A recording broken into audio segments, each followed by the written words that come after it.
Welcome to my channel. How to set up BrosTrend Wi-Fi Extender. Quick and simple tutorial. 1. Plug in the extender. Insert your BrosTrend Wi-Fi Extender into a power outlet near your router. 2. Wait for power light. Let the device fully turn on, LED light becomes stable.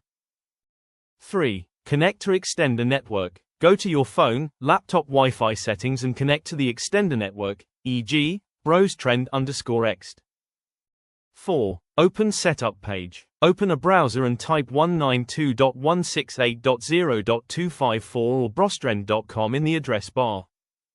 5. Log in to setup. Enter default login details, usually admin, or create a new password.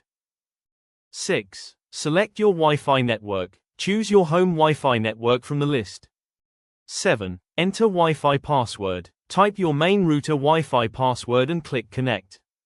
8. Wait for connection. The extender will reboot and connect to your network automatically.